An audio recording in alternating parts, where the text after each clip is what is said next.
साल 2019 में एक फिल्म आई थी सुपर 30। इस फिल्म में अनंत कुमार नाम के एक टीचर की कहानी दिखाई गई थी जो पटना में गरीब बच्चों को आईआईटी की तैयारी करवाते थे।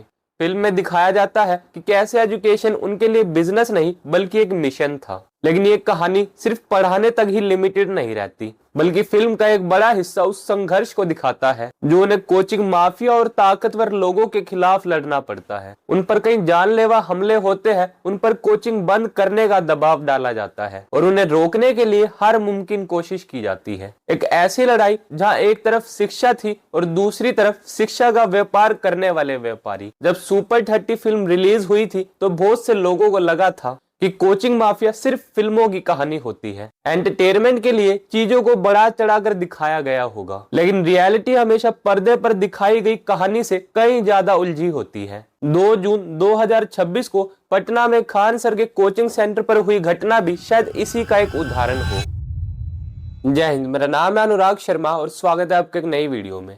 2 जून 2026 को पटना से एक खबर आती है कि पटना का मुसलाहपुर हट इलाका, जो अपनी कोचिंग मंडियों के लिए भी जाना जाता है, वहां अचानक अफरा तफरी मच जाती है। खान सर के कोचिंग इंस्टीट्यूट के बाहर एक हमला होता है जिनमें कई राउंड्स गन फायरिंग का भी दावा किया जाता है और खान सर का एक सिक्योरिटी गार्ड भी इंजर्ड हो जाता है, जिसके चलते कुछ ही घंटों में वहां पुलिस की गाड़ियां पहुंच जाती है। इन्वेस्टिगेशन शुरू होती है और एक फॉर्मल एफआईआर दर्ज की जाती है। लेकिन ये खबर सामने आते ही सोशल मीडिया 2 हिस्सों में बंट जाता है। एक तरफ उनके सपोर्टर्स थे जो उन्हें सपोर्ट करने के लिए खड़े थे, दूसरी तरफ वो लोग जो उनके क्रिटिक्स थे। लेकिन जब ये सोशल मीडिया 2 हिस्सों में बढ़ जाता है तो सबसे पहले पर्दे के पीछे की सच्चाई गायब हो जाती है। हर कोई अपना पक्ष चुनने में लग जाता है बिना ये समझे कि इस पूरी कहानी का सबसे इम्पोर्टेंट सवाल खान सर या उनके क्रिटिक्स नहीं है। असल सवाल तो ये है कि पटना के मुसलाहपुर हट, महेंद्रू या देश के अलग अलग इलाकों में चलने वाली कोचिंग मंडियां अचानक ऐसी जगह कैसे बन गई जहां पढ़ाई से ज्यादा आपसी दुश्मनी, टकराव और बिजनेस वॉर्स की बातें होने लगी है। क्यों एक शिक्षा संस्थान चलाने वाले टीचर के इंस्टीट्यूट के बाहर सिक्योरिटी गार्ड्स रखने पड़ते हैं और क्यों उनकी सिक्योरिटी नेशनल न्यूज डिबेट का हिस्सा बन जाती है? तो इसका जवाब किसी एक घटना में नहीं बल्कि उस बदलाव में छुपा है जहां एजुकेशन सिर्फ एक क्लासरूम तक सीमित नहीं रही बल्कि एक बेहिसाब ताकतवर बिजनेस बन चुका है। लेकिन इस खेल का सबसे गंदा और सबसे पहला नियम है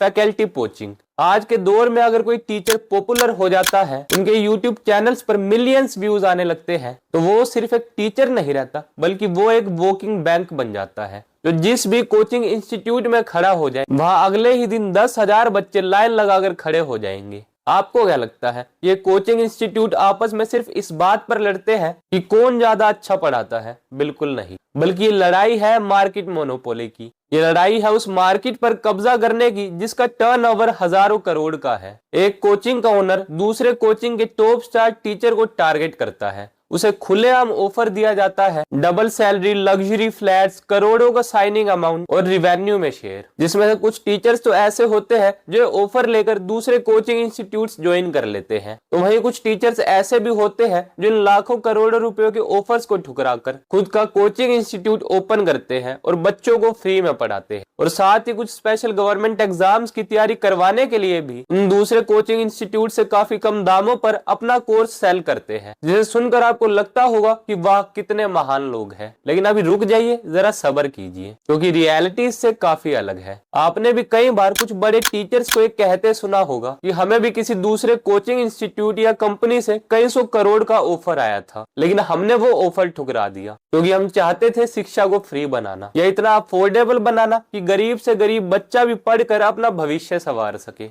अब आप में शायद बहुत से लोग ऐसे होंगे जो ये कहेंगे कि अनुराग भाई आप बड़े बड़े कॉर्पोरेट ब्रांड्स और टीचर्स की बात कर रहे हो, जो टीचर्स एक्चुअल में ऑनलाइन फ्री में पढ़ाते हैं या इनकी एप्स पर कोर्स भी इतने सस्ते होते हैं ये गरीब से गरीब बच्चा भी उसे आराम से अफोर्ड कर सके। जो 30-40 हजार या लाखों की फीस नहीं दे सकते उन्हें 2-3 हजार में ही पूरा कोर्स मिल जाता है, तो फिर आप इन्हें कॉर्पोरेट माफिया कैसे कह सकते हैं? तो पहली बात तो ये, मैं किसी को कुछ बोल ही नहीं रहा हूँ, मैं बस अपना एक पॉइंट रखने की कोशिश कर रहा हूं और आपको इन फ्री या अफोर्डेबल कोचिंग इंस्टीट्यूट्स को लेकर एक नया पर्सपेक्टिव देना चाहता हूं। यह सवाल देखने और सुनने में बिल्कुल सही लगता है, लेकिन यही इस पूरे खेल का सबसे बड़ा मास्टर स्ट्रोक है जिसे आप और हम गरीबों की भलाई समझते हैं। उसे कॉर्पोरेट की भाषा में वॉल्यूम गेम या मास पेनिट्रेशन स्ट्रेटजी कहते हैं। इसका हिसाब किताब बिल्कुल साफ है। मान लीजिए एक पुराना बड़े शहर का ऑफलाइन कोचिंग इंस्टीट्यूट जो एक स्टूडेंट से 1 लाख रुपए की फीस लेता है। अब अगर उसके पास 5,000 बच्चे भी हैं तो उसका टोटल रेवेन्यू 50 करोड़ रुपए हो गया। अब दूसरी तरफ आते हैं इस नए डिजिटल मोड पर, जहां उसी सेम कोर्स की फीस रखी जाती है 2 या 3,000 रुपए, ताकि हर कोई अफोर्ड कर सके। लेकिन इंटरनेट की रीच की वजह से इस कोर्स को सिर्फ 5,000 बच्चे नहीं बल्कि 5 लाख से 10 लाख बच्चे खरीदते हैं। अब आप 3,000 को 5 लाख से मल्टीप्लाई कीजिए तो रेवेन्यू बनता है पूरे 150 करोड़ रुपए। यानी फीस को कम कर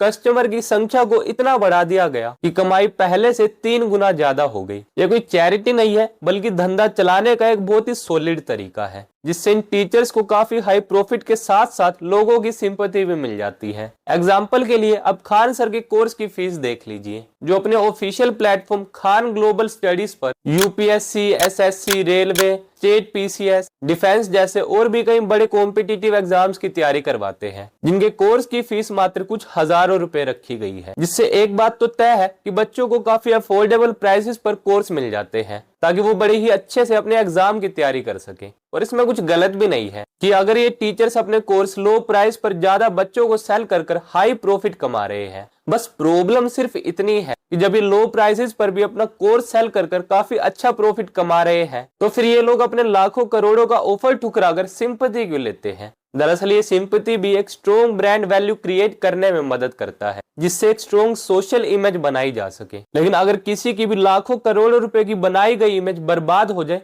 तो क्या होगा? उसका पूरा का पूरा बिजनेस ठप हो जाएगा, जिससे शायद किसी दूसरे कोचिंग इंस्टीट्यूट को फायदा हो। खैर, बात चाहे कुछ भी हो, लेकिन अभी रीसेंट मीडिया न्यूज रिपोर्ट्स के मुताबिक जो खान सर के कोचिंग इंस्टीट्यूट पर गोलियां चली थी, उसमें खान सर के खिलाफ ही एफआईआर दर्ज की गई है, जिन पर यह आरोप लगाया गया है कि खान सर के कहने पर ही उनके बॉडीगार्ड ने गोली चलाई थी और इसी के चलते उनके खिलाफ आर्म्स एक्ट के अंदर एफआईआर दर्ज की गई है। अब पूरा मामला क्या है ये तो इन्वेस्टिगेशन के बाद ही पता चलेगा। बाकी इस पर आप क्या सोचते हैं हमें कमेंट सेक्शन में लिखकर जरूर बताएं। टिल देन गुड बाय, जय हिंद, वंदे मातरम।